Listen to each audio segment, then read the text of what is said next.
At Permadeath, a really great series. I was a kid playing a Minecraft series and having a blast. Everything was really hard and everything was really scary. It seemed like a very different way to play Minecraft.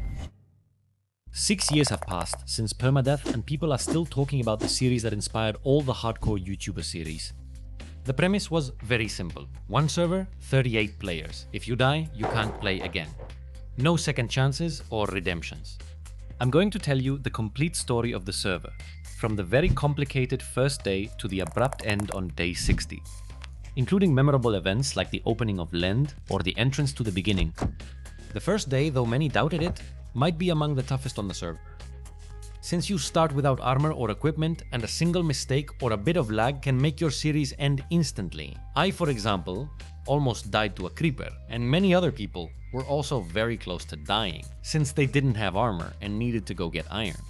But some of these situations weren't so lucky. Alvaro, 845 Gamer Maldito, and Cecililla died on the first day. No! A creeper fell on me from above, man. It scares me a lot, just a little. Wow. It's like safer. No! Seriously? These deaths quickly created a lot of tension among the players. And from that point on, it was just chaos. Absolute chaos, absolute chaos. Everything went wrong from there. Seeing the real danger in this series, they started coming up with strategies to survive. For example, having their base above water in the sky or walled off. Oh, well, there were some who just made shelters. Going to a swamp, making Shrek's house. I remember building a wall. After this day, people were already equipped, and from day 2 to 9, it was kind of the honeymoon phase of the server. For many, the best time of Permadeath.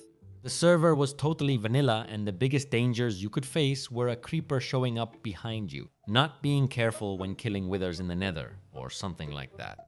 But once players started getting the best gear, Diamond Protection 4, everything was pretty easy. It was, let's say, a normal hardcore.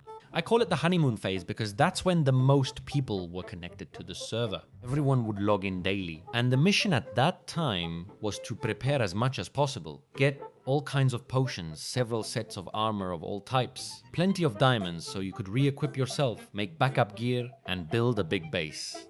Some even made farms, farming areas, and interacted with other players. It really was what I said, the honeymoon phase of Permadeath. I spent every day sailing around in boats exploring. I mean, it was a wonderful thing. There was already tension because if you died, you had to stop playing, but nothing compared to what came next. Here, by the way, the strategy was to farm as many totems as possible because they were going to be very, very important since, as you know, they save you from death. Even though it was a peaceful period, there were still a few scares. I almost lost the French guy. No. I'm in trouble. Yeah. Help me. I'm going to die, but put it in. Everyone knew the difficulty would change on day 10, but no one knew what would happen. We all prepared with totems, potions, and everything, but it wasn't enough. The first difficulty change had double the mobs. 4 players have to sleep to get through the night. And most importantly, all the spiders now had 1 to 3 potion effects from this list. These effects are crazy. You can't escape from a speed 3 spider. One with strength 4 kills you in just a few hits. Each effect you read is worse than the last. The first victim of all this was Kaumaru, a veteran Minecraft player known for his great build.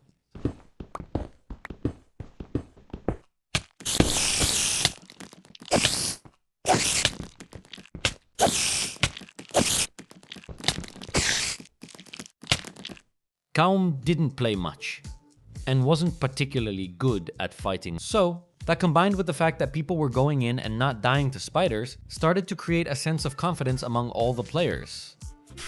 It seemed like it wasn't so scary to go in on the 10th day anymore, but that's what everyone thought. Until, go! Whoa! Felipe, the player who had played the most in the first 10 days. The one who had enjoyed the honeymoon phase the most, the one with the most tridents and hours spent on the server, even more than Rich, was about to help Selin and Antonio as he had done so many times before. Since the base where they were wasn't well prepared or lit, Selin got trapped and Felipe went to help them to rescue her. A spider approached and he stood in front to fight it so it wouldn't attack them. After hitting the spider several times, it just wouldn't go down until Felipe lost the totem, tried to escape, and died. It was the first major tragic death on the server, It hurt all of us a lot, both the players and the viewers, because he was someone who played for several hours every day and was always helping others.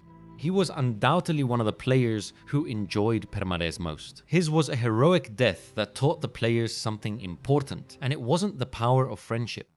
There are lethal spider combinations, and you need a specific sword.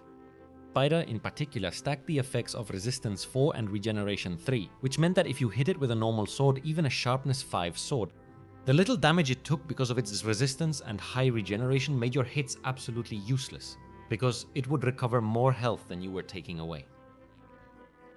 That's why all the players realized we had to be careful with this spider combination. And it wasn't the only one. There was another combination that didn't claim any victims, except me. It did get one victim. Spoiler, there was also a very dangerous combination of potions, which was speed 3 and strength 4. A tough spider, you know? I'm telling you. So that's when all the players learned that they had to carry a sword with Bane of Arthropods, which is an enchantment that's only useful for killing arthropods, like spiders, silverfish, and so on. One caught a spider with regeneration 3 and resistance 4 on the server and named it Marcelo. He did many experiments with it, but it just wouldn't die. It was incredible. You could do as much damage to it as you wanted, but to kill it you needed to hit it a lot with Bane of Arthropods. Curiously, a day after this, some players who hadn't logged in for a long time and were almost forgotten in the series showed up. And these were what used to be called the G2 team, which were Ibai, Reven, Ander, and Barbecue. In case you don't remember that time on Twitch, it's when Ibaya started streaming and G2, the esports team, gave him and his 3 friends a house so they could stream. Then the pandemic hit, so they could only make that content. In the series, they barely played, and going over 10 days without playing got you banned immediately. So I guess they were given a warning to log in and play, because they hadn't played in almost 10 days. But of course, here you could already see a bit of the problem with the strategy of not playing too much to avoid the risk of dying, which is a strategy that a lot of people were considering for the following days, when the server would get much harder, and just logging in could get you killed. That's it, and Ibai and Reven had little gear and died in the caves. Water.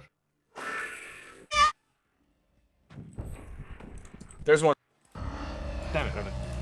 Let's cut to the shot of shots. Ander survives but is left almost without a group. Another day later, Akawanda dies, this time not because of the spiders, but by a blaze in a rather unfortunate way, but it could have happened to any of us. I'm dying. I died. After this was left practically without a team. So the player Nia kind of took him in and started teaching him things and accompanying him so that his experience on the server would be good. And above all, so he wouldn't die quickly. That's why it hurt her so much when he died 6 days later. On day 18, Ander died to a spider. That's life! Turn around. A spider! It's killing me! Get out! As you can see, in just 3 hits and without giving him or the players around him any time to react, the spider kills Ander without any chance for intervention. This reminded the players that even though they were being extremely careful with the spiders, because everyone had their special sword and avoided them in every possible way, they could always catch you. And they had become the biggest nightmare for all the players in Permadeath. Day 20 arrived, and with it, the new difficulty change that the players had been waiting for. At first, it seemed a bit annoying, but not the worst. Look, all the mob drops from this list were removed. The one from Iron Golems was really good. If you built an iron farm, you lost your iron. That happened to me. Looking at this list, you'll see it really ruins the game over time. Without the items that the ghast drops, you no longer have a way to make regeneration potions. Unless you already had some made before, you wouldn't have regeneration potions anymore. Magma cubes had the same issue with fire resistance potions, which are very useful since they can save you from dying, as happened to Carlos Noob.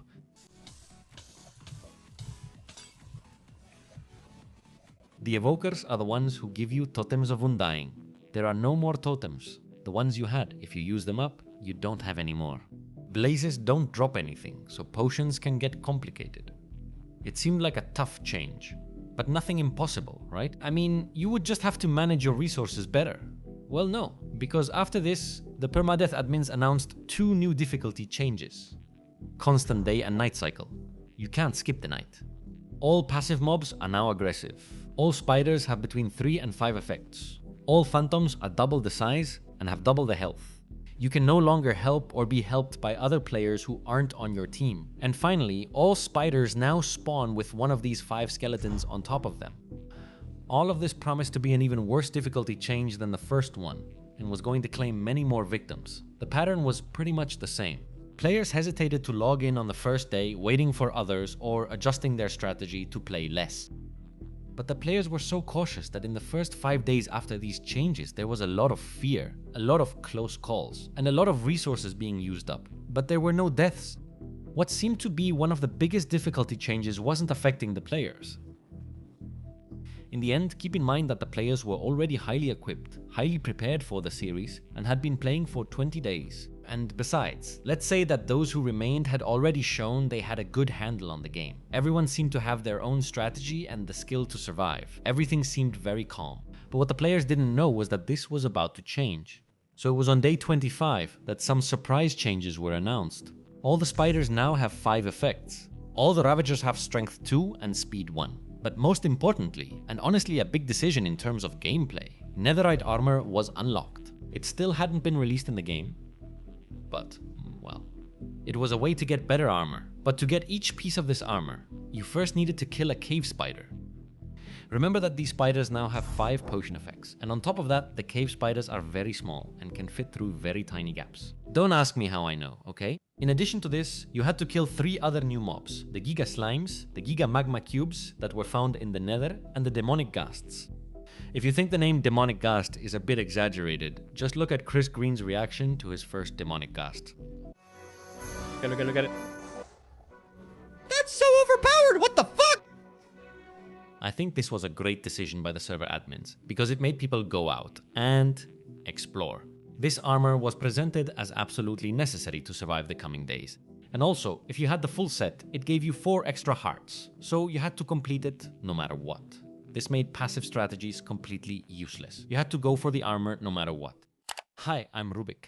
I hope you're enjoying the video. I'm going to steal 15 seconds to do a little self-promotion. I've created a website where you can view, upload, and download Minecraft builds. Made by and for the community, it offers the best 3D viewer online. Explore builds for inspiration or upload and monetize your own. More info is in the description.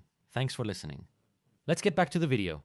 I remember experiencing these changes with a certain excitement. To be honest with you, by the time we got to day 25, I wasn't enjoying the series as much anymore. We used to play every day, always had reasons to log in, and really enjoyed it. But now the server just doesn't feel the same. Like I said, nothing seems exciting anymore. So with this addition of having to kill 4 different and very difficult mobs to get a set of armor, well, I started off really excited. And I remember that day I started streaming early and quickly started looking for all the armor. I remember it wasn't too difficult for me. When I entered the Nether, I did face some dangers, but I got 2 diamond chest plates and was waiting for Sadaune. But of course, he still couldn't join because back then he was still working, if I remember correctly. I'm not saying that streaming isn't work, but I mean having another job as well. And after killing a ghast, I remember the last one left was the cave spider. I found a double spider spawner, and I remember I made myself a little box. I placed stairs in such a way that there was only one gap to hit the spiders and get the loot without them getting close to me. After changing the last stair to put it the right way, a spider slipped in. When I started fighting the spider, my first instinct was to block the gap. And as you can see, I do it. And I even placed the string that had dropped right there in front. The thing is, I managed to get the spider out of that space with my knockback sword, and I got it out through the gap that was left. I had a moment to decide, but in those tense moments with everyone watching you, after 25 days, you don't have time to decide. And I remember thinking, what do I do? And the first thing I thought was to splash myself with healing potions, which by the way, I didn't even manage to do. What I should have done was get blocks and block myself in, or just switch to a totem. Either of those 2 moves could have been good, but I didn't have time to do either of them. And that's how my participation in Permadeath ended. After 13 days in which there had only been 1 death, I was the first to fall, but I wasn't alone in this. After me, Zelling fell to the new mob, the Giga Magma Cube. I need help, please. But God, it's just impossible. I'm even gonna die now just to help you. No, He did a ton of damage and his jumps were huge, so you couldn't escape from him unless the terrain helped you. And Tonnacho for the same reason, but to a Giga Slime. Tonnacho also got stuck in water and couldn't escape well because you couldn't move well in water. God! No! Son of a... It's killing me, God! I remember that these deaths shocked me a bit because I had been fighting Giga Slimes and Giga Magma Cubes and I hadn't had so much trouble. Watching their clips and seeing how fast they attack and the damage they cause made it impossible. So 3 out of the 4 mobs that had to be killed to get the armor within 24 hours had each taken out 1 player. After this, most players got the Netherite armor with some complications, but without dying. And they were really going to need this armor because day 30 was approaching, one of the most important and memorable days in the entire Permadeath server. And why do I say this? Well, because 3 very important things happened. The opening of Lend, the battle against the Permadragon, and the beginning of the biggest streak of deaths in the entire series. Leaving aside the last day a bit, from day 30 to 38, 14 participants died. Let's count them. To start with, Perchita and Alex El Capo left the series. Alex El Capo explained their reasons, mainly not wanting to stay in the series. In general, I'm also not a big fan of being on servers, not because I don't like it, but my way of playing Minecraft is more like when I feel like it, I log in and do something. And that doesn't usually work well on servers for content creators because usually things are expected of you, right? On this day, at this time and all that. And I don't like that. Rich usually goes to Lend on day 30 in his series, and it was the same in Permadeath. What happens is that you couldn't gather the 20-something players that were left and have a normal fight against the dragon because they would have killed her in 30 seconds a minute and it would have all been too easy. So this day came with a lot of changes because it's day 30. So it was time for changes. I can read some of them, you can pause and see them all. But besides the fact that you could no longer get netherite armor, creepers were now charged and pillagers were invisible. And with Quick Charge 10, the pigmen have diamond armor. The iron golems, which now attack you by default, have speed 4 on top of that, so they can destroy you. Endermen have strength 2. And most importantly, in the end, there will be Enderghasts and Ender Creepers, which we'll talk about. Now, according to what people were saying, the battle with the Dragoness was set to be the bloodiest on the server.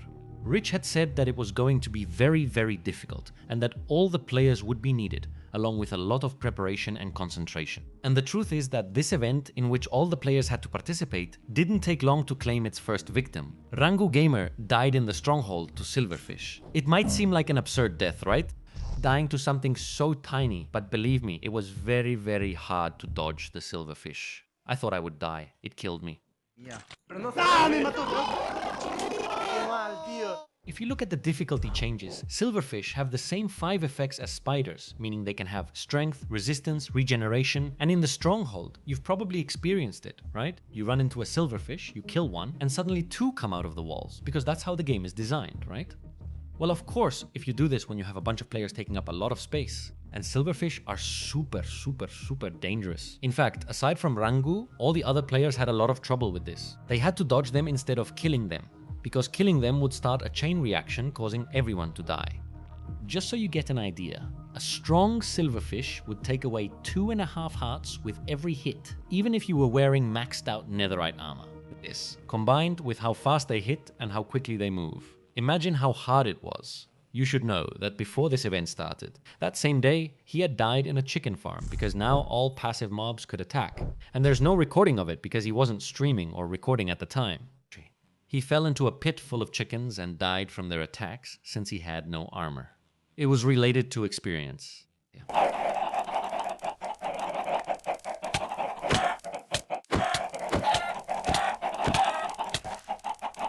And unfortunately, my death wasn't recorded. But it's true that I was already a bit tired, overwhelmed, because it was getting harder and harder, because I felt like I couldn't do anything. And well, all of that, I think it affected me. And Raquel and I had a hole with a bunch of chickens, and back then all the animals would attack. I took off my armor and was just there, feeding the chickens and not sure what else I was doing. And I fell into the chicken hole. And obviously, well, they killed me because there were 7 or 8 or 10. They all attacked me at once. And it was a little ridiculous and funny, but I think it was my destiny. The battle against the Permadragon, or the Dragoness, had 2 phases, and each player had different roles. But who better to explain it to you than Rich at the time? I'm going to explain the roles to you. I'll start with the controllers, okay? You have to shoot the ender crystals. The problem is that the ender crystals respawn. I'll go with the next ones. The DPS. You are going to be in the ring of the boss fight. The boss will be positioned in the center. I want Hardy, Mike, and Shadowni, if you can, to place blocks and go to the center and hit him with the sword. I'm the master. I'm hardly going to participate in the boss fight. What I'm going to do is make sure everything works correctly. As for the strategy, I start with Bree. Bree will be generating iron crystals, golems to help us kill the creatures that are going to appear. Killer Creeper, you're kind of a cleaner. You remove all the junk that comes out and replace it so that the ground is smooth and it's comfortable for us to run and sprint all over the area.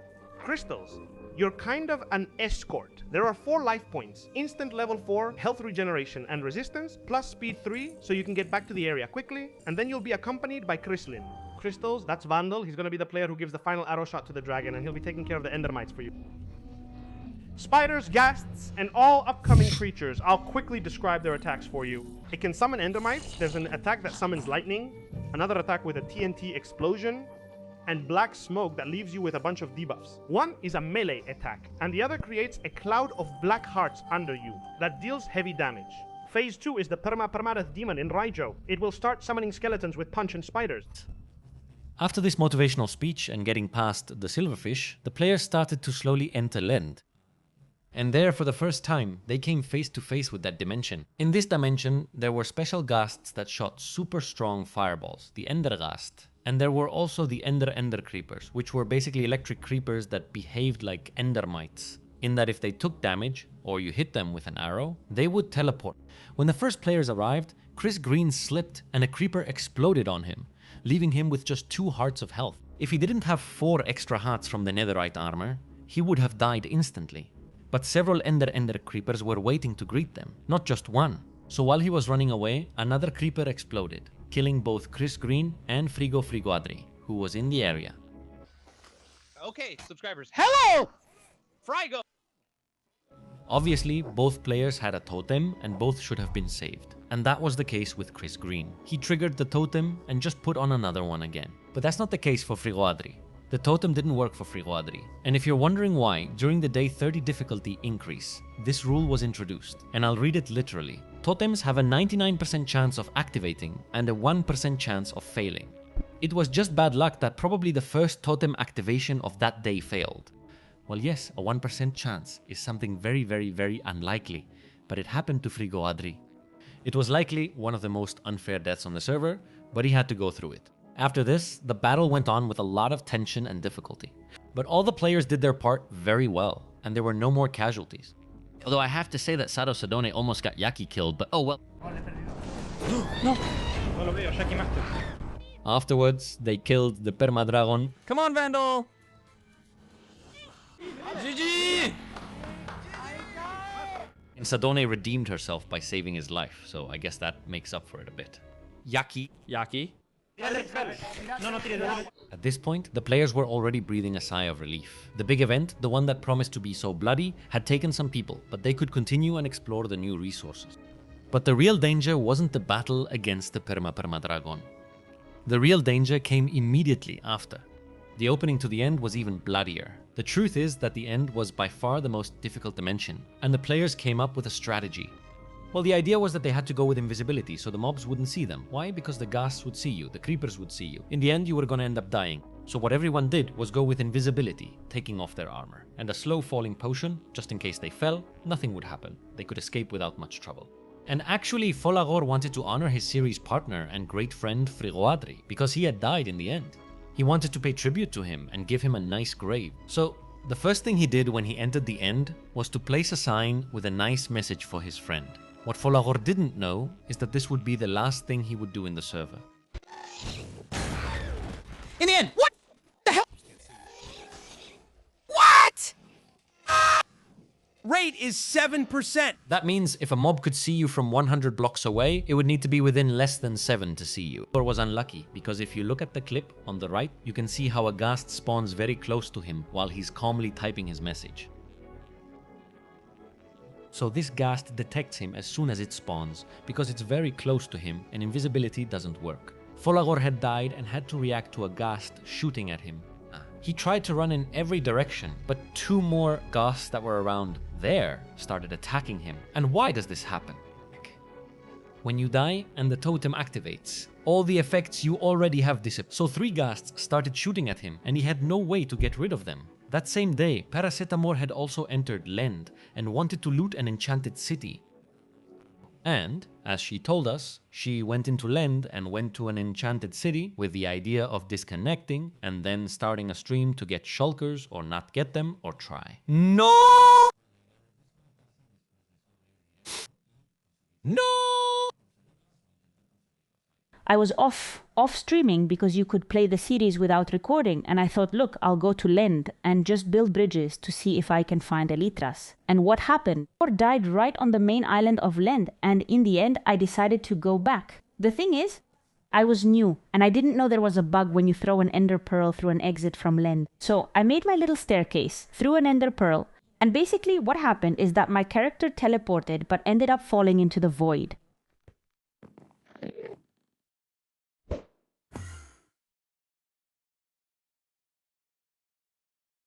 It was like the main island of Lend hadn't loaded in time, but I had loaded first. So basically I was falling and I died. I later learned it's a vanilla bug, which I didn't know before. If I had, I would have used a trapdoor. After playing Minecraft more, I realized you can do it with a trapdoor. I don't know, for me it was a shock. Like, it wasn't really my fault, you know, it was just a bug. So it's frustrating that I died because of this. But at the same time, well, I had done everything right up until now. But she wasn't the only one who died because of a bug. Interestingly, there were 3 deaths caused by bugs in the series, and only in one of them was the player revived. And I'll list them for you quickly. The first one was Komaru. What a comrade. I don't have it recorded, honestly.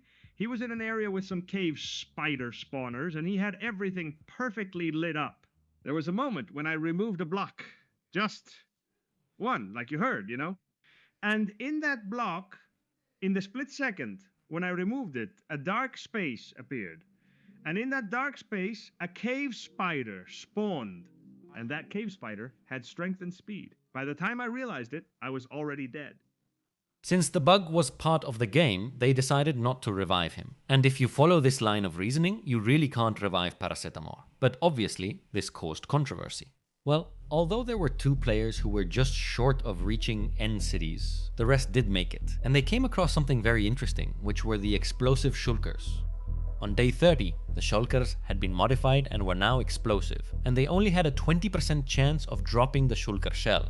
The technique with the explosive shulkers, besides using invisibility, was to proceed very carefully. You couldn't get close to these zulkers, because if they exploded, they would kill you. So people with a lot of time and patience had to kill them with a bow, and that's what, for example, Gona did. Gona is a very experienced player and managed to kill several shulkers with the bow from a great distance. But something strange happened to Gona in this end city. It's the area where there were the most shulkers, and he heard explosions, so he ran out quickly. Right? Well, because he's a very experienced and sharp player. So he ran out. After moving forward a few blocks, the explosions just kept going and he died. He couldn't do anything. Absolutely nothing. A very unfair death as well. Be careful with the explosions. They mean they're dying, okay? It was a 10-game streak, and he had all his moves under control, and had done everything by the book, brought his potions at the right time, shot from a distance, and as soon as he heard something, he ran away.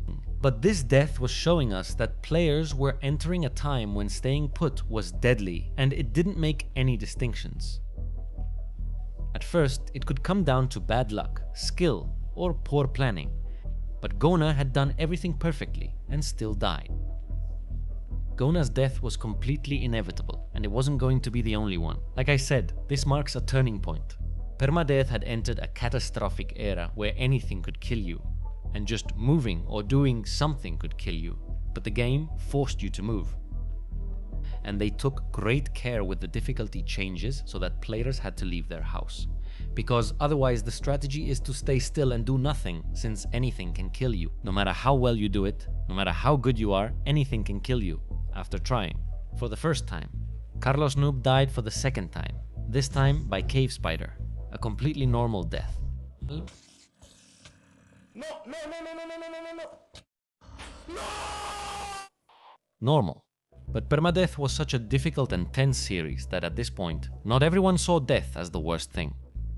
And then when I died, I do remember feeling a great relief, honestly, because I could finally enjoy the perspectives of the others. I felt really sad about dying and not lasting longer, but it was an absolute relief. And even though this death hadn't happened in the end was still the most dangerous place on the whole server. Well, it depends on who you ask. For Mycrack, it didn't seem that dangerous. As some of you know, Mycrack was then the top Spanish-speaking YouTuber worldwide by subscribers, not just in Minecraft. And the character on his channel and his way of playing is a bit focused on being a crazy guy who's not afraid of anything. And the truth is that Mike was moving around the end like a fish in water and turned the time and place with the most deaths on the whole server into his own playground. But everything has a price. If you play with fire, you get burned. When Mike was walking around an end city with Hardy, both of them invisible and just minding their own business, he decided to break an end lamp because he liked it and wanted to take it for decoration. But he's unlucky enough to use a pickaxe with efficiency V and also break the block below, causing himself to fall. And here's where what I consider unfair comes in, okay? Up to now, it was my mistake, okay? I mean, it's an error, it's no big deal. So what happened? I know that doing a water drop under these conditions, since it's sudden, improvised, and from a great height, is very risky. So I did what any good player would do, which is throw an ender pearl down. There's no risk at all. I mean, it works 100% of the time. So as you can see, I calmly equip the ender pearl, I throw it there, I look down, there's the animation, and there's the cooldown showing that I threw it. And yet, I keep going down, I keep going down, I keep going down, I keep going down. And there goes the totem activated, but I could have died. And it's not until now, you can see the ender pearl going down right there. I'm telling you, it's because of the lag. I admit my part of the blame. I'm dumb. I was also a bit slow using the ender pearl, but this totem broke because of the server lag. But we shouldn't celebrate victory so soon. The totem removes his invisibility effect and leaves him completely exposed in the middle of the end. The lag hadn't managed to kill him completely, but if any gust or ender creeper saw him, they would have finished him off instantly. Luckily that didn't happen and he managed to escape. Later, while exploring the end again with Hardy, he threw an ender pearl and had the terrible luck that while the ender pearl was falling, a ghast spawned right where it was landing. Obviously, the ghast was too close and saw him, shot a fireball at him, and took another totem from him. 2 in a row. Here, he showed great skill and quick thinking because he started making short ender pearl throws, trying to escape from the ghast, and quickly took shelter underground. Mike had used up all the blocks he had in his inventory, and when he tried to cover himself on the ceiling to be completely isolated and recover health, drink potions again, and put a totem in his hand, it turned out he didn't have any blocks. He tried to place one, but he couldn't, and do you know what happened at that moment? An ender creeper had seen him, and the ender creeper entered the hole with him. Mike was without potions and without a totem in his hand. He had put on his armor, but we're talking about a charged creeper and a 1x1 space. There was no way he could be saved. It was impossible. It seemed that showing off how crazy he was and how little he feared risk was going to cost him. But as soon as the ender creeper touched him, the ground disappeared. And you might be thinking, what happened here? A bug?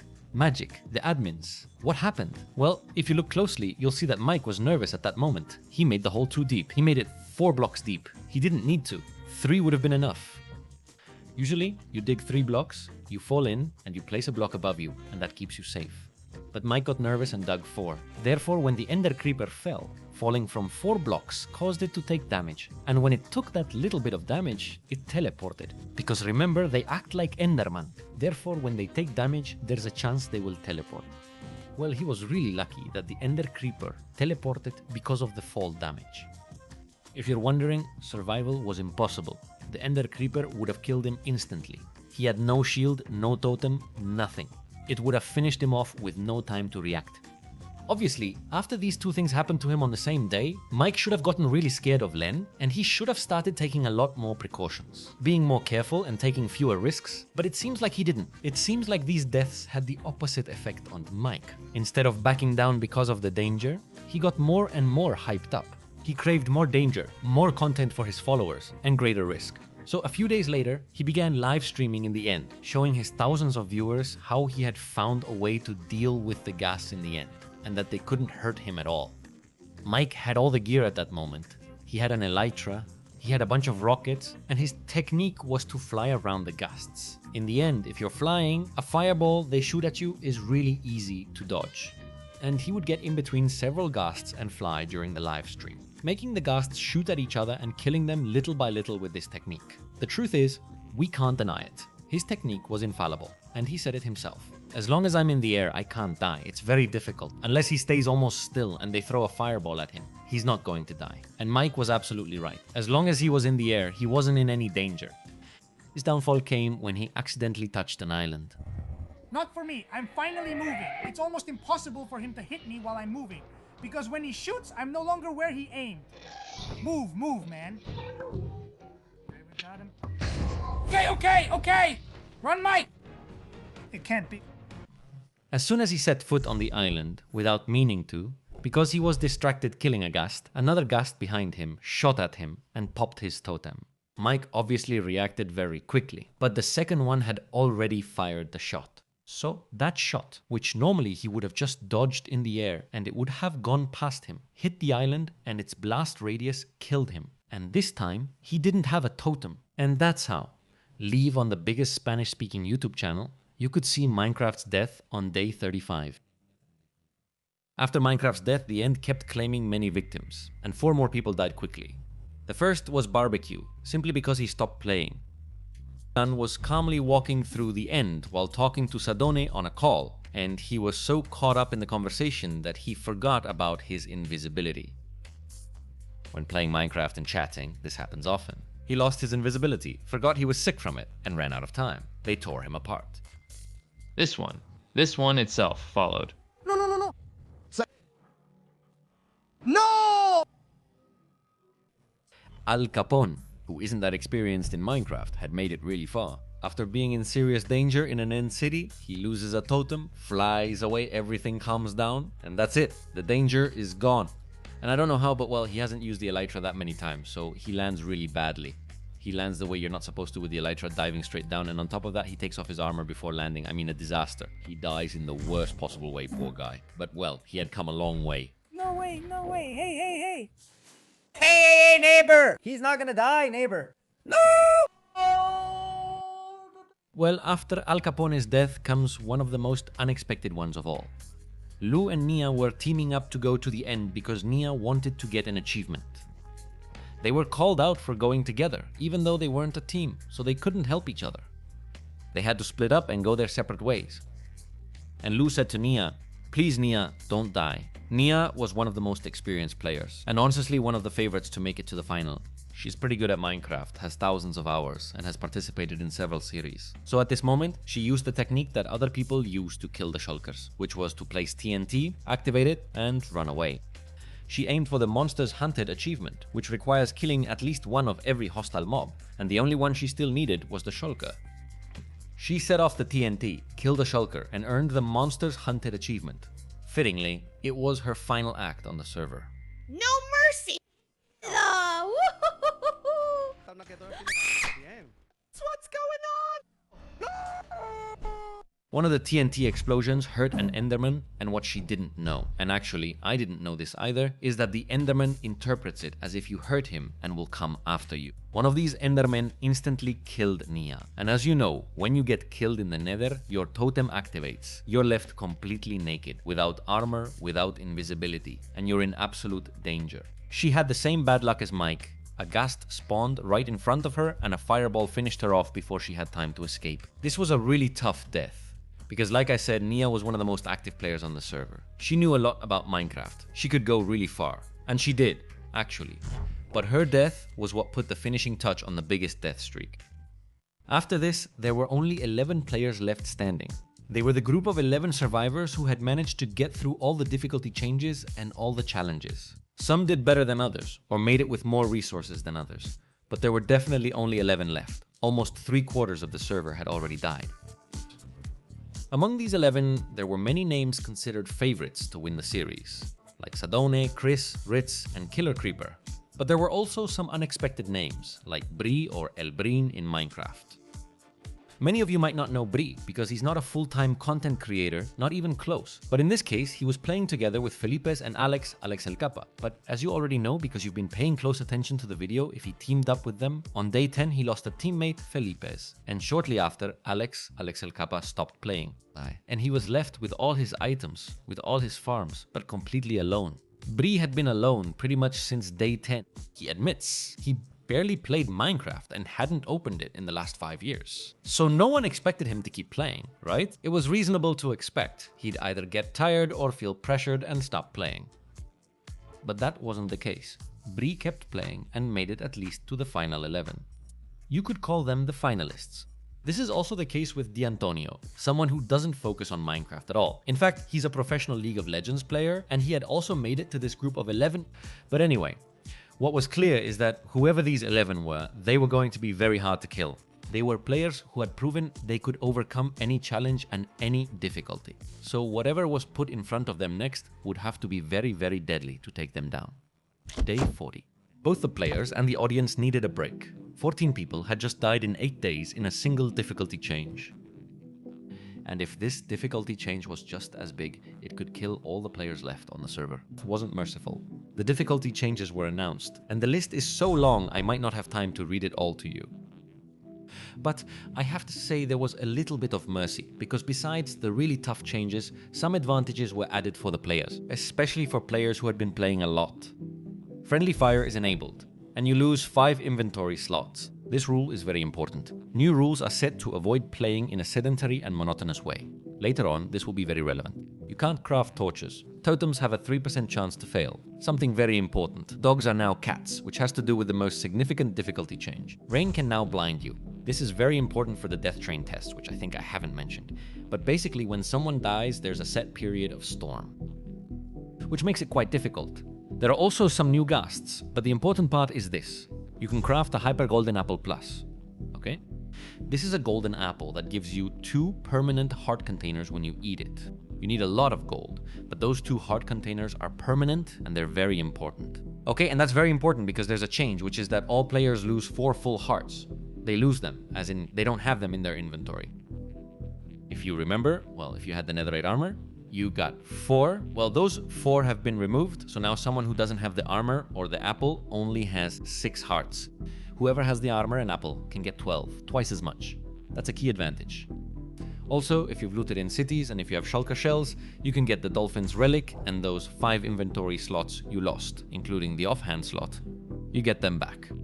But the most important change of all, and the reason I said that dogs now turn into cats, is the supernova cats. Here the description says, its explosive power is capable of destroying an entire base. And I have to say it really was. This was the change that had the biggest impact on these 10 days. The players actually knew in advance that this change was going to happen, and that the supernova cats had a giant explosion that could kill you instantly. So that's why they dedicated day 39 to killing every pet they saw. And honestly, Nia's base was a big problem, because she had a lot of cats and had one for every person who had died. So, it was a very dangerous place. It was a very dangerous place. Knowing change was coming, the players killed as many cats as possible, but there were still more than expected. One might be hidden in a cave or similar place. So, to protect themselves, many of the players, when the difficulty changed, on day 40 itself, climbed to the highest point and built a platform in the air out of obsidian, where they could be locked in, just in case any explosion happened at the moment they logged in. Because if you logged in, and there was a cat nearby, you'd be done for. Well, as soon as the difficulty changes happened, Ritz, Bri, Hardy, Sado, Sadone, Chris, and Lou quickly logged in to see what would happen, to see whether they'd die or not, and they were lucky. With this technique, no one got caught or died from a supernova cat explosion. This was good news, because in the end, this was the difficulty change they feared the most. They didn't know what could happen, and it seemed like everyone was safe. But that only lasted until Kakitron arrived. He came in without being live or recording and died immediately. You might think it was due to a supernova cat, but it wasn't. Kakitron died from a fall. A bit strange, right?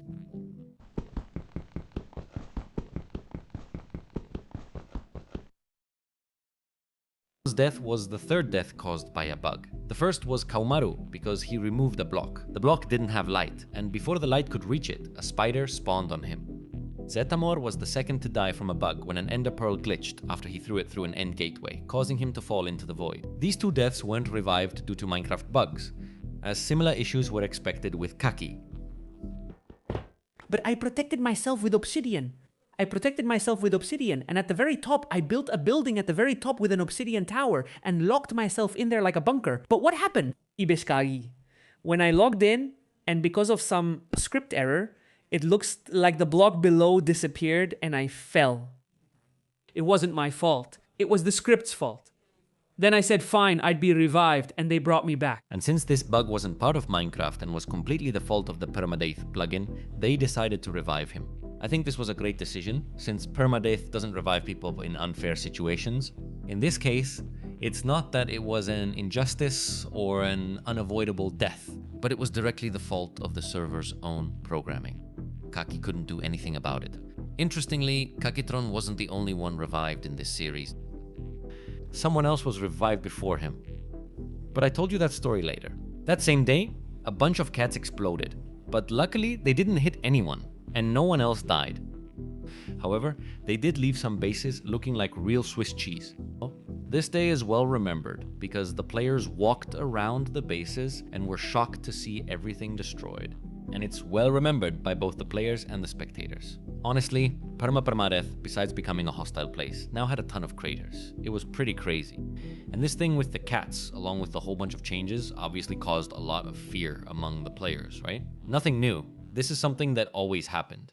But even though the environment became deadly, it seemed that somehow these 10 days were starting to feel like a bit of a breather. In very heavy quotation marks, of course. But something like that. Of course, for those who were able to deal with the changes, of course. If you had done your homework in the past 10 days, you could have recovered all your inventory slots, gained 2 more life containers, and teamed up with the nearest person, like Louis Hardy. Since they were close, they teamed up and went together to kill Ravagers to get totems. The main difference from the previous 10 days is that players didn't face major challenges, right? From day 30 to 39, they had to go to the end. They had to get a lot of items, they had to get the armor. On day 25, they had to get the armor by killing several mobs. Pretty dangerous things. In this case, they didn't have such a dangerous challenge. And even though, like I said, the server had become more deadly, the players could avoid taking so many risks. And that's why I say there was a small sigh of relief. I'll use this chance to remind you that just days earlier, Chris Green pulled off one of the server's most memorable pranks. Instead of explaining, I'll show you. Whoa! That really scared me! You scared the hell out of me, man. I'm gonna get you, man. I'm gonna kill you. Second. Month of description. Chris! I hate you. I hate you. I hate you. As you can see, he had a creeper head. He put it on, turned himself invisible, and almost gave Sadone and Rich a heart attack. Honestly, if they had been real creepers, there wouldn't have been much to do. They would have lost their base. Well, 4 days had passed. It was day 44. Most of the supernova cats had already exploded. There weren't too many risks left. And now the players could focus on something I haven't mentioned yet, which is that one of the changes was that a portal had appeared somewhere on the map. Nobody knew which one. Nobody knew where. But a portal to the beginning had appeared, a supposed new dimension that nobody knew anything about. But its name was kind of a parody of the end, right? The end, the beginning. Searching for this portal was a double-edged sword. Players didn't realize at the time, but in hindsight, the best way to find it was to use Elytra. Flying through the sky and trying to look in every direction, right? Obviously, while Hardy was flying, he got a message that a supernova cat was about to explode, so he tried to dodge it by flying in the opposite direction, but he didn't make it in time. The explosion killed him instantly. But of course, Hardy had the totem in his other hand. But fate wanted Hardy to join Frigo Adrei's club. And the totem, with a 3% chance of failing, failed him. That one is dead. What happened? The cat killed you! After this, they obviously learned that they couldn't just travel the world using Elytra that easily. They can't be out in the open. They can't just be in the middle of the map without cover. And what's more, Sadone, just for spending a minute out there in the open, is about to die to a creeper. Alright. I'm in the leaves and won't move, right? I'm in the leaves. I nearly died. But as you can see, he uses the shield perfectly at the very last second to save himself. In the remaining days, they spend time going on several group expeditions to try to find the portal to the beginning. The truth is that it took them a long time to find it, but in the end Reach, very close to day 50, manages to find it, and now that everyone has it located, they set up a portal nearby and try to secure the area a bit. Luckily, it's above water, so that's it. It's already a pretty safe area. I've got it! I've got it! I've got it! I've got it! I've got it! I've got it! Come on, come to 2,000, 300, 2,000. And with this, we reached day 50. And day 50 looked pretty promising, because on day 25, there was a surprise change. And it seemed like the pattern would continue with something extra every 25 days. But let's pause for a moment. Before the difficulty changes were even announced, a lot of things happened. On that same day, 50... First of all, on Twitter, 2 AFK deaths were announced, and they didn't leave many people indifferent. There were 10 players left, and now, after this, there were only 8. The 2 players who died were the Antonio and Cool Life Game, or Jackie, as he's known on Twitch. These 2 are players from other video games. Well, the first case, Antonio's, was pretty simple. I mean, in a way, I guess the server was getting difficult for him, but that wasn't the reason. The reason was the start of the Solo Queue Challenge, a League of Legends event that, to do well in, requires playing nearly every hour, and therefore he wasn't going to be able to combine it with Permadeath. By the way, the Antonio didn't win the Solo Queue Challenge, but in 2025 he did, so congrats to him on that. The other case was a bit more controversial. He died without, it seems, being warned. I think that. I don't have the facts. I haven't been able to ask Richie directly, but for example, with Antonio, it seems this was agreed upon. He knew he wasn't going to be able to play and agreed with the death. On the other hand, Jackie replied to his own death tweet with this. It seems he wasn't warned and didn't understand why he died. The administration said, it was automatic and the plugin banned him automatically. Obviously, that wouldn't be the case, but what Jackie claimed was that he had logged in 3 days earlier to play, that he hadn't gone 10 days without playing, that it was impossible. In other words, he shouldn't have been banned. He just logged in to walk around his base, nothing more. If you watched his recent streams, he was playing GTA roleplay, LoL, and similar games. But he hadn't been playing Minecraft at any point, much less Permadeath. So he hadn't participated in any of the trips to look for the portable portal. He basically hadn't done anything. He hadn't left his base and had logged in for very little time. So this is where the rule meant to prevent idle play comes in. Even if he logged in, didn't actually play on the server. In 10 days, he did nothing relevant, which is why he was banned. In the end, it was explained to him, and judging by Jackie's tweets, he seemed to agree. I say kind of because not completely. If you read it, he makes a few excuses and has a few reservations, but in the end he was kind of okay with it happening. There was some controversy, but not much, since most people understood his death as he never really participated. On that same day 50, as I said before the changes, something very important happened to Bree. Bree, the player I mentioned before, who had been left alone since day 10. He didn't know much about Minecraft, but had made it to the top 8. He was farming gold at the gold farm, knowing he'd need it later. He had the bad luck that there was a block where a ghast could spawn, and while he was calmly farming, a ghast spawned next to him.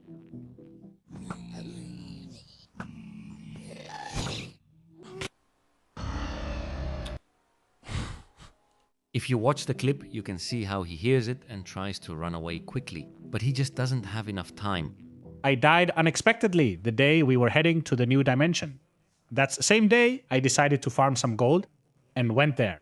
I realized I missed placing a carpet, so mobs spawned everywhere. One even spawned on me. A silent ghast appeared too.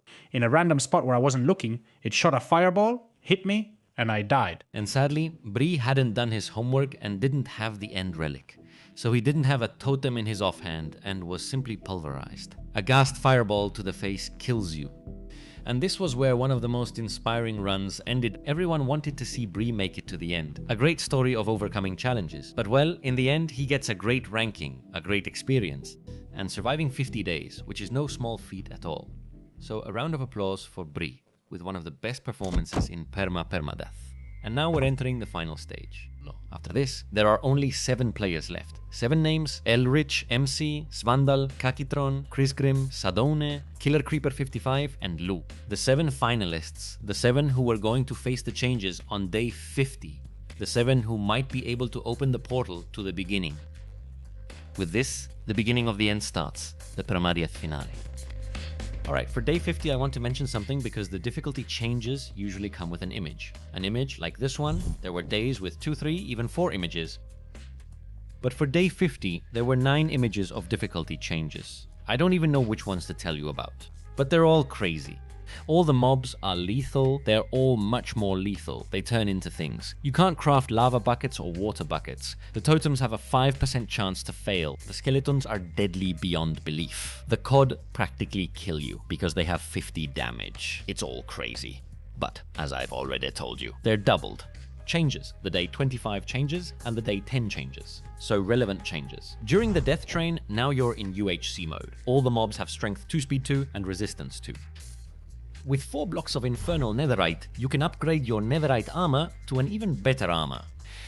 This is very important because you can get that armor along with the new netherite tools in the beginning.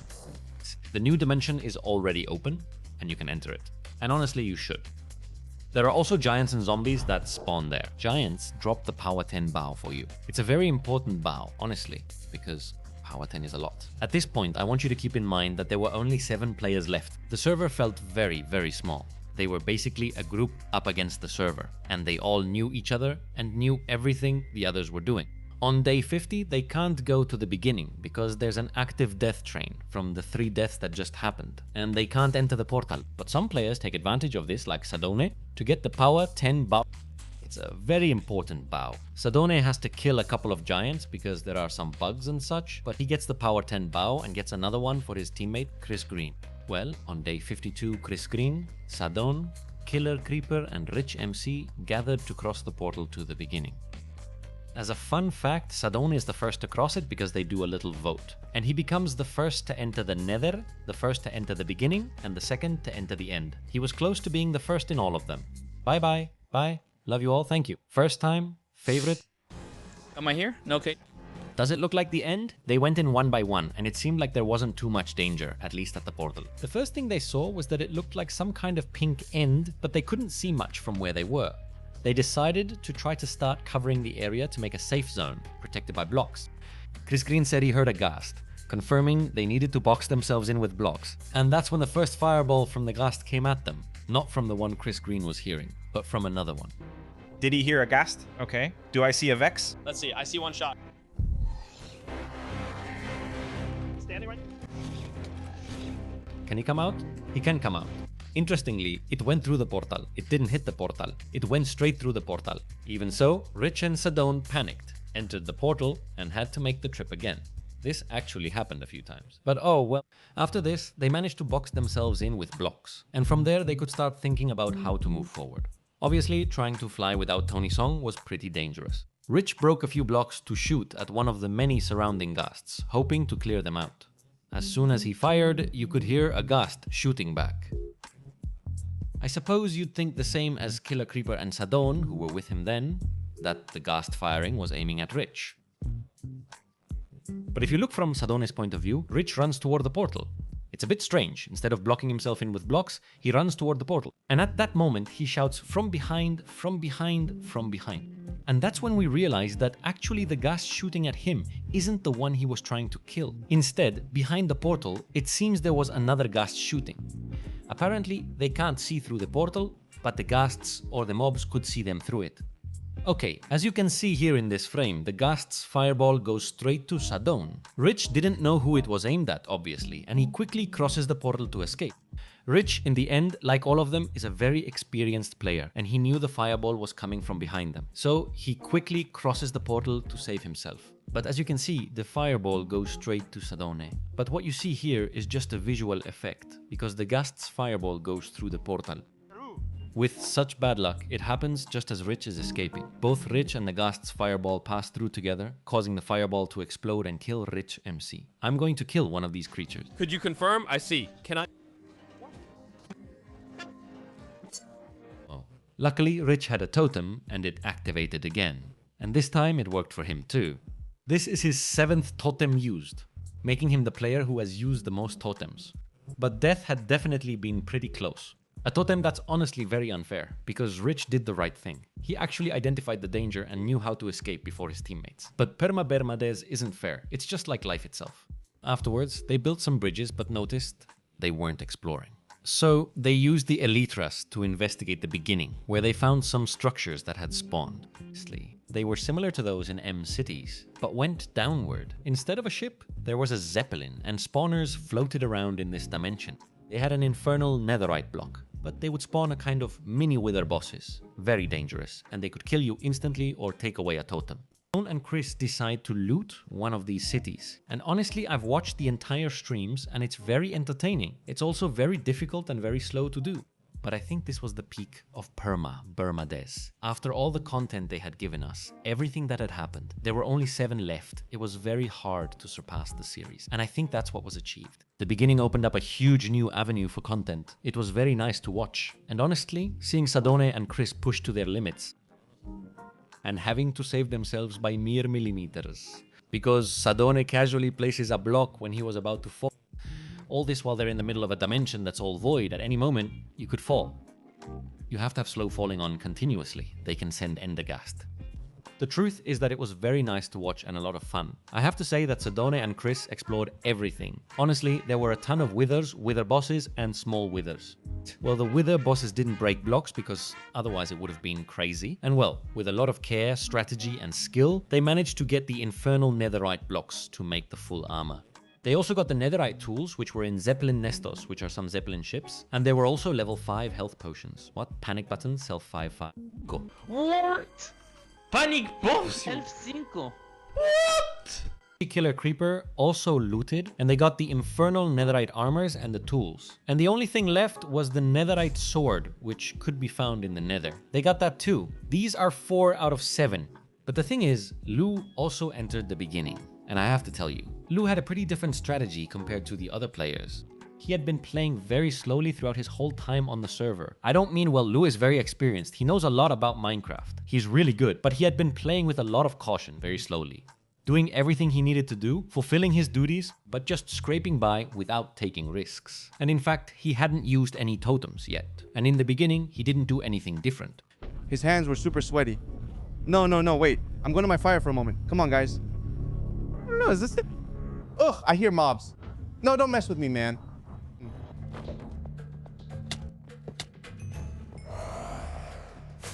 Maybe they won't attack me. There are... Can you see everything? Can you see everything?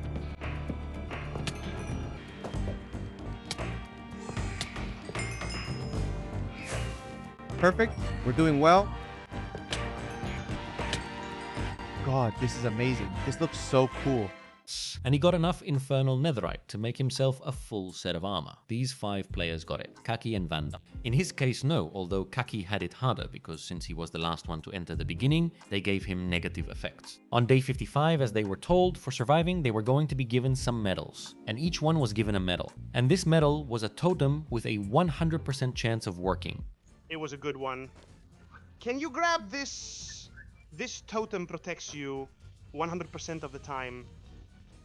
Therefore, it guaranteed that you wouldn't die and nothing would happen to you. You would get through like Hardy or like Friguadri. After the medals, we reached a very important day, day 56. Here, Rich and Killer decide to go to the beginning to loot more items. And also right now they have the metal totem that works like a totem. Really, wow. So there aren't that many risks. Rich is streaming, playing with Killer Creeper.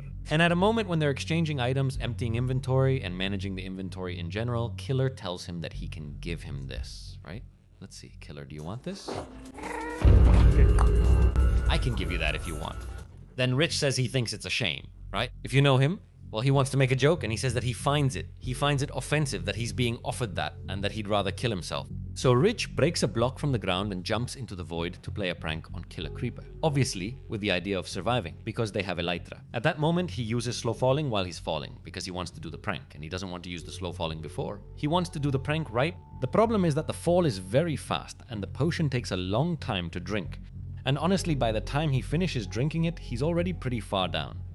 And then he tries to deploy the Elytra. Look how far he is from the beginning itself, even by the time he finishes the potion. He hadn't calculated it very well. At that moment, he tries to activate the gunpowder, but he can't. And that's when he realizes he didn't have the Elytra equipped. Well, Rich was so far down that he saw his death was imminent, and he panicked. He panicked and couldn't find the Elytra in his inventory in time. And so he fell and died. Come on. Come on, come on. Look, you know what? I'd rather kill myself.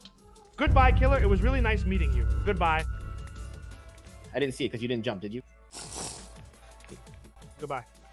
I'm dying. I'm dying. I'm dying. I'm dying. I'm dying. Yeah. Yeah! Did it happen?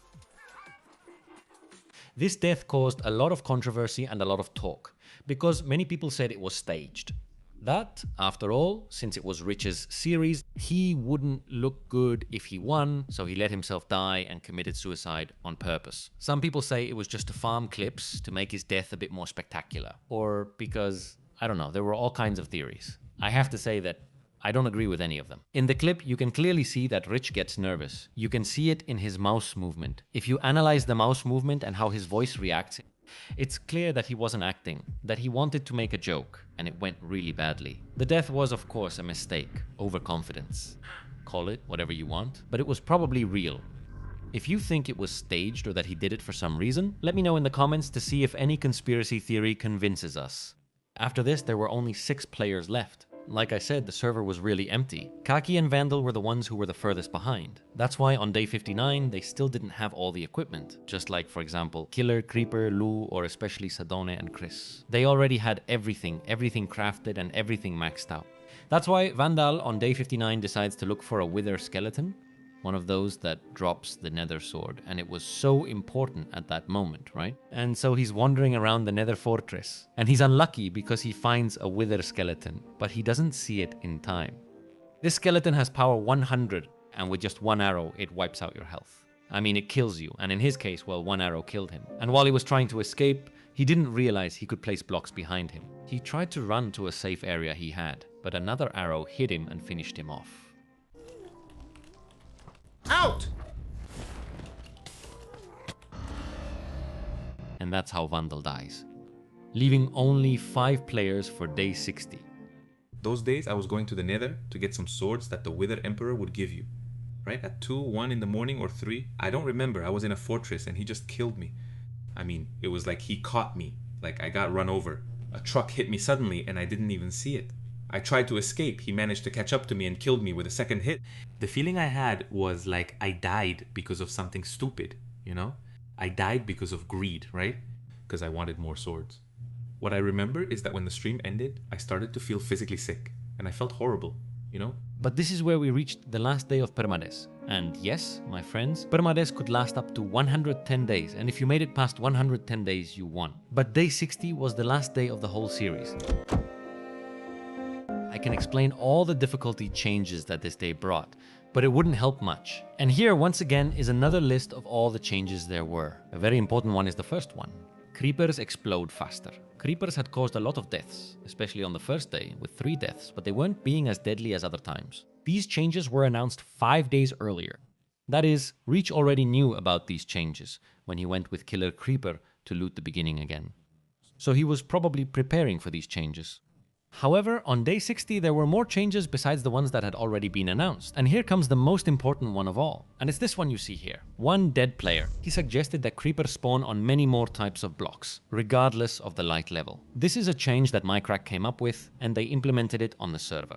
Just so you know, a rule was set. Before the last 10 dead players could choose the next difficulty changes, there were several suggestions, and it was decided to include Minecraft's idea. Well, besides that, on this day they announced that you can make another Hyper Golden Apple Plus to get 2 more heart containers. Well, and then a very important change. It's the Life Orb, which basically told you that once you entered, you had 8 hours to get the Life Orb. If not, you would lose 8 heart containers, meaning 8 hearts. Then also, following a bit along the lines of the End Relic. Now the players' inventories look how they looked. They lose almost all the slots and need to craft the beginning relic to be able to have slots in the inventory. Of course, by the way. It's super expensive. 2 stacks of diamond blocks. That's crazy. On day 60, the first one to log in is Kakitron on Kaki. The first thing he does is, obviously, try to craft the new recipes. He starts gathering items and realizes that he can't do all the crafts. He's missing, for example, Endstone for the Life Orb, so he would have to go to Lend, which is extremely dangerous. With all the changes they just made, Kaki wanders around a bit, tries to get some items. But you have to know that his base was full of slabs and well lit, and it had a bamboo wall. It had worked really well for him throughout the whole series. But now, the Ender Quantum Creepers could spawn on top of the slabs, or could even teleport directly there. That's why, when he was just coming back home, you can see from Reach's point of view. There's a creeper he doesn't see because a column blocks his view and it just explodes on him. And since he doesn't have enough space in his inventory and hasn't had time to craft things, he dies instantly. Whoa! Whoa! Kaki, no! No! And this death starts to confirm the suspicions that because of the difficulty changes, and especially because of the creepers, it seems like it's impossible to play Permadeath. That day, when this happened, Sadone and Chris Green were already on the server. They had logged in, and as I told you, they were the ones who were the most prepared. Above all, Sadone had all the items, and in fact, Sadone started off pretty well. You can craft the beginning relic, you can craft another hyper golden apple plus, but Chris doesn't have enough items to craft the beginning relic. So what now? Right now, he has 25 unused inventory slots, including the offhand slot. This is a mess, because when they're at their base, they start to analyze the situation a bit. Now I understand. Now I understand. What you're saying about the creepers is that we're not safe anywhere. What do we do? One of the things they do to be safe in the base is fill the entire base with water. So they have an idea, honestly a very smart and well executed one, which is to fill the entire base with water and protect all the chests. That way, if a creeper somehow gets in, the explosion should be smaller. There's a problem with this though, which is that now the water makes you drown 10 times faster, but it's not a big deal. They had a conduit that lets you breathe underwater without any problem, so they place it and breathe just fine. But after a while, Sauron Sadone starts to notice that the conduit is failing. He's not really sure why, but drinking doesn't have the same effect for him. You help me! For no reason. What? I don't know why the conduit sometimes doesn't work, and sometimes it does. What the? Why? I don't get how the conduit works. Sometimes I drown, sometimes I don't. We're going to die because it's bugged. They've already managed to make their base more or less safe, although actually at no time, in no place. And he says it, can you ever be sure? But do you know that Chris Green needs to get the relic item from the beginning? That's why his only option is to go where Kakitron died and get his items. He insists they're going to die. He keeps saying it. He says there's no choice, no safe place, and we're headed to where Kaki is to die. We can do it. We can make another portal. There goes another portal, okay? Well, here, if we die, and that's it, okay? I'll go first. They're lucky to be safer there. In the Nether, they had pretty narrow hallways, closed off with many layers of security, and they're safe. But then they start hearing a creeper teleporting. What? Did you hear that? What? There's a creeper nearby. Then they approach Kaki's portal and start hearing a lot of creepers teleporting. And they begin to realize that their death is imminent. I heard this one. Okay, why did they give you teleportation? I'm scared, but if we go through this portal, we'll die? In the end, since they can't stay still, they decide to go to Kaki, and Sadone, since he has a totem in his hand and Chris can't, decides to be the first to cross the portal. When they finally decide to go through this portal, a creeper is teleported to them, and without being able to do anything at all, it explodes on them. Okay. Here we go. So Nikki... Sadone quickly drinks a health potion and goes into absolute panic, knowing that his teammate has died. He no longer needs to go to Kaki's base, so he starts running quickly through the nether corridors. He tries to find a solution, but it's obvious. The truth is, he's lost and unsure what to do. Returning to his base seems logical, but crossing means going through the portal crowded with creepers. He gets frustrated at this moment because he knows he's going to die and has a crisis where he says shit. That's allowed! Mandarillas has to log in! Sadone isn't one to express those things much. He's a really decent guy. But he's right. Why don't they let Kilerilu in? If Kilerilu gets in, they're doomed. And he knows it. So Sadone returns to his base, goes through the portal, dodges a creeper, but another explodes behind him and takes his totem. This time, it works, and he's lucky. Losing your totem leaves you with few hearts. Then he falls into the water, and interestingly, he was already safe. The base was just a few blocks away. He could go in and could even hold out longer. But the conduit didn't work. As he says in his famous phrase, the conduit didn't work.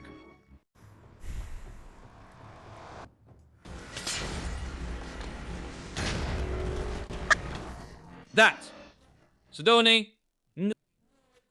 No, el conduit no funcionó. El conduit no funcionó.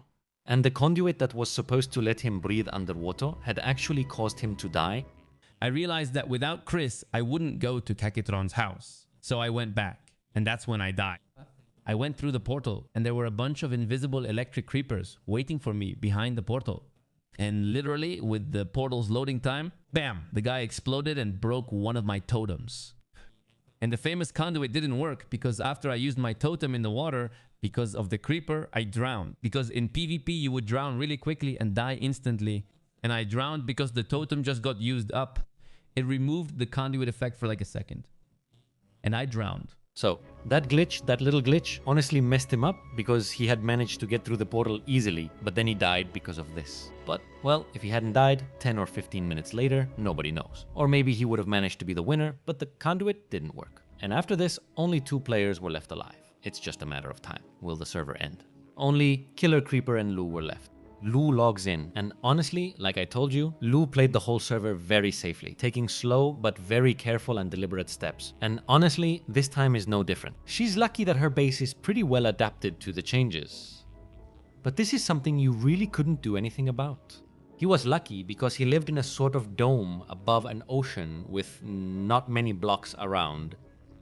He had several Endermen present when creepers or quantum creepers appeared, but due to his small area, they didn't teleport to him, so well, he focused on placing buttons on the ground, picking up items, trying to make everything spawn-proof, and playing calmly. He also tried to get the items, but he didn't have the necessary items to get, for example, the relic of the beginning. That's why, at one point, well, it's worth mentioning that Lou was invisible the whole time. So he gathers his courage, puts on the elytra, and while invisible, opens a hole in his base and goes straight for Sadone's loot. He's lucky because, honestly, all the creepers around there had already exploded on Sidone. So he quickly gets the starting relic, grabs all of Sadone's loot, and quickly goes back to his base to think. He's not really sure what he can do. He's thinking about going to Kakitron's place. Honestly, no, he has nothing to do. His 8 hours are almost up, and he needs to make the orb, which, as I said before, will remove 8 life containers if you don't craft everything. Ritz, watching as a spectator, tells him that if he's always thinking and not acting on the server, he's putting himself at risk. Lou enters creative mode, exploring a creative world to experiment. Meanwhile, Killer Creeper begins streaming and joins. By then it was already 8 PM. For instance, Sadone had died at 3:30 and Kakitron at 3. So it was already 8 in the evening, and you can tell by Killer Creeper's tone that he's very angry about the changes, that he doesn't like them, that he didn't want to join. The truth is, Killer Creeper didn't want to join because he knew he was going to die, that his base, unlike Lou's, wasn't prepared at all. Creepers were going to spawn everywhere around him. So as soon as he comes in, he complains a bit and goes to an area that's like the exit from the chest area where he was. He sees there's a creeper, runs away, finds another creeper, and he just can't do anything. Look, a creeper. Wow. Look, another creeper.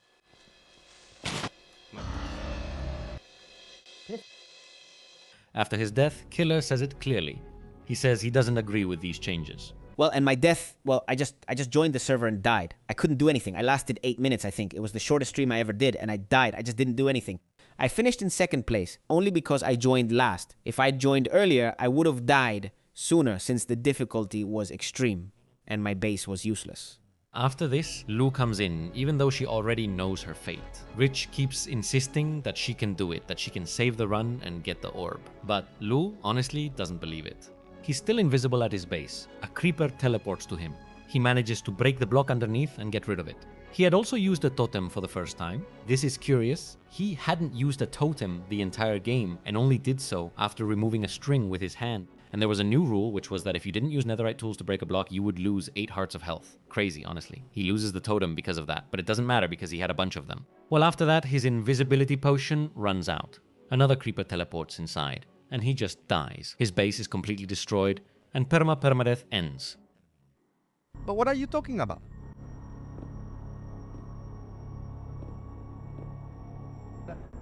Yeah. Oh, perfect, man. Thank you so much for... Hey, the code! It's been a pleasure, Rich. Really, I had a great time, I swear. No joke, I had an awesome time, man. It was supposed to last 110 days. So technically the players had lost to the server. And I think we all still wonder what would have happened if they hadn't made the creeper change. How far could the series have gone? That question, along with how much fun the whole server had been, left everyone really wanting Permadeath 2. Even today, people are still asking for Permadeath 2. And in fact, in the videos, I asked people to send in to collaborate on this video. Many of them ended up telling me that they wanted to take part in Permadeath 2 or that they wanted Permadeath 2 to happen, but actually this second season was talked about. Because Rich announced it for 2021 to come out between 1.16 and 1.17, but that never happened. And on May 31, 2021, he officially announced that due to the delay in Minecraft updates, Permadeath 2 would come out in 2022. But that didn't happen either. In November 2022, Rich posted a thread on Twitter explaining that the ideas he has for Permadeath require a huge amount of funding and time, at least 2 years of work. And he can't find a way to live up to what he wants. So the project is postponed indefinitely. On the 4th anniversary of the series in 2024, the official Permadeath account confirmed that the idea was still there, but it didn't have enough funding. So all we can do is wait. Although maybe, since there was only one Permadeath, nostalgia hits harder than ever. Well, my experience in the series was a lot of fun. I remember it fondly. I had a good time. It was like, okay, just go in and don't die. It was truly a life or death experience, and it felt like high stakes. There was a lot at stake, and this was different. It was like the next day you could go back to creating content. The worst nightmare for a content creator. In the end, that's what Permadeath is. It's putting the content creator in a situation where, man, you have a ton of content here. You're gonna have a great time, but if you die, you lose it all. If you're left wanting more, let's make a deal. If this video gets 30,000 likes, I'll upload another video besides Permadeath, where I'll discuss what I mentioned earlier, the person revived besides Kakitron, and show you the videos people sent me almost in full, the ones you've been seeing. As you saw in editing, there were clips of players talking. I asked each one to speak for about 3 minutes about Permadeath, its meaning to them, and how they died. So, in that video, we'll do an extended version where the players talk about Permadeath 6 years later. Permadeath. If you want to see that video, 30,000 likes, and we'll do it. Let's shake on it. Thanks for watching the video, even if it's really long. Goodbye.